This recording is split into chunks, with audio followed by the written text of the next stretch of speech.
Good morning, church. It is Good Friday, and the Nova Scotia weather has not cooperated particularly well, so I'm sending out this message to you as our service will be postponed today for another time this month.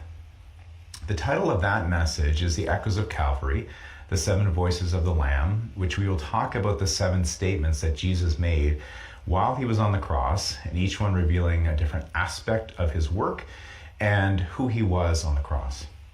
Today, I want to give you something to reflect on that connects to that as we find Jesus in the Garden of Gethsemane early on that Friday morning. And Jesus was heartbroken and suffering, praying to the Father, and his disciples had kept falling asleep in this moment of need. And Jesus was being so honest with the Father, saying, "Take this cup from me, but with a certain stipulation, if it be your will." Jesus was always walking in his Father's will.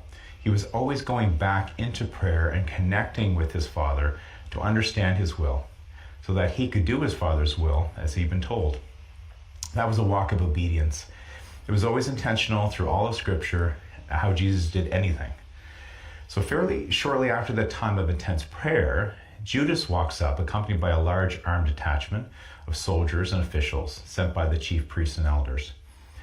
John 18 reads, Jesus, knowing all that was going to happen to him, went out and asked them, "Who is it that you want?" "Jesus of Nazareth," they replied. "I am he," Jesus said. When Jesus said, "I am he," they drew back and fell to the ground. Jesus spoke three words, "I am he," and this mighty group of soldiers, this battalion, drew back and fell to the ground. In that moment, Jesus was showing everyone around him that anything that happened after this point was his decision. More specifically, though, he was continuing to walk in his Father's will. Every step that Jesus would take throughout that day was in his control. In Matthew's gospel, one of his followers actually pulls out a sword and strikes the servant of the high priest, cutting off his ear. But Jesus makes it very clear to put the sword away.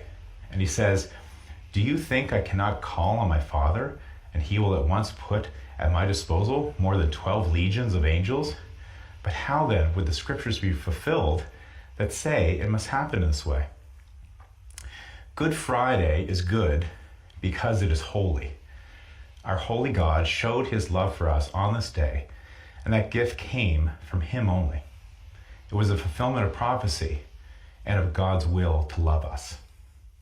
So church, until I see you on Sunday morning, when the weather will be wonderful, I leave you with these three words to meditate on. I am he. Think of who Jesus is to you on this Good Friday. Think of those 3 hours of darkness that begin at noon. Think of the earth shaking, the creation itself reacting to the Creator dying on the cross.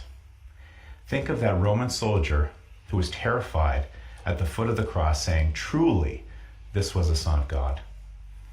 Even the soldiers knew who Jesus was on that day. So today I ask you again, who is he to you? Have a blessed day.